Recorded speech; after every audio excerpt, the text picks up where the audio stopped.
Tronditse në Gjermani, shqiptari shpallet i pafajshëm për vrasjen e bashkëkombasit në Leipzig. Një ngjarje e rëndë që ndodhi verën e kaluar në Gjermani ka marrë një kthes të papritur në gjykatë. Një shtetas shqiptar, 52 vjeç, i akuzuar për vrasjen e një bashkëkombasi, është shpallur i pafajshëm nga një gjykatë në qytetin e Leipzigut dhe, sipas vendimit, do të përfitojë edhe dëmshpërblim. Ngjarja kishte ndodhur në orët e vona të natës së 13 korrikut 2024, pranë një lokali në Leipzig.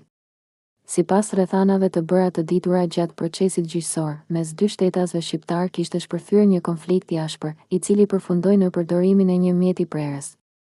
Si pasojë e plagëve të marra, 39 vjeçari ndroi jetë më vonë në spital. Rasti shkaktoi reagime të shumta në komunitetin shqiptar në Gjermani, për shkak të natyrës së rëndë të ngjarjes dhe faktit që të dy personat e përfshirë ishin bashkëkombas. Hetimet zgjatën për disa muaj, ndërsa në gjykatë u paraqitën dëshmi, pamje kamerash sigurie dhe ekspertiza të ndryshme për të zbardhur plotësisht dinamikën e asaj nate. Gjatë gjykimit, mbrojtja argumentoi se 52 vjeçari kishte vepruar në rrethana që, sipas tyre, nuk përbënin vepër penale në kushtet e paraqitura fillimisht nga akuza. Pas shqyrtimit të provave dhe dëshmive, trupi gjykues vendosi ta shpallë të pafajshëm të akuzuarin. Për më tepër, gjykata ka vendosur që atij t'i njihet e drejta e dëmshpërblimit për kohën e kaluar në paraburgim, duke e konsideruar ndalimin e tij të padrejtë në përfundim të procesit. Vendimi ka ngjallur debat, sidomos për shkak të përfundimit tragjik të konfliktit dhe faktit që çështja përfundoi me pafajësi për personin e akuzuar për vrasje.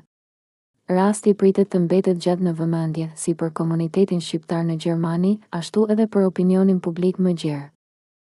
Bëhet fjalë për një konflikt mes dy shtetasve shqiptar që ndodhi në orët e vona të natës së 13 korrikut 2024, pranë një lokali në qytetin Leipzig. Sipas të dhënave të paraqitura gjatë procesit gjyqësor, situata kishte nisur si një përplasje verbale, e cila më pas degeneroi në dhunë fizike. Gjatë përleshjes u përdor një mjet prerës dhe si pasojë një 39 vjeçar mbeti i plagosur rënd.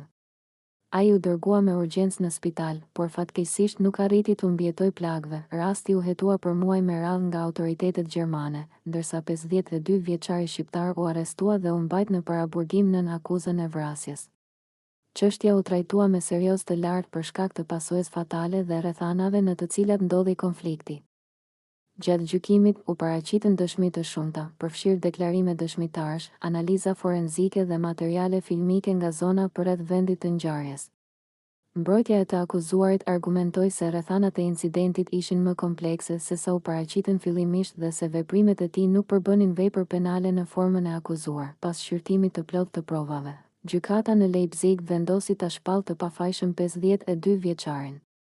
Për më tepër, u vendos që ai të përfitojë dëmshpërblim për kohën e kaluar në paraburgim, duke e konsideruar ndalimin e tij të pajustifikuar në përfundim të procesit gjyqësor. Ky vendim ka shkaktuar reagime të shumta. Pasi një ngjarje që përfundoi me humbjen e jetës së një personi, u mbyll në aspektin penal me pafajësi për të akuzuarin. Rasti ngre pikpyetje të forta mbi rrethanat e konfliktit, vetëmbrojtjen, përgjegjësinë penale dhe mënyrën se si gjykatat vlerësojnë provat në ngjarje të tilla të rënda.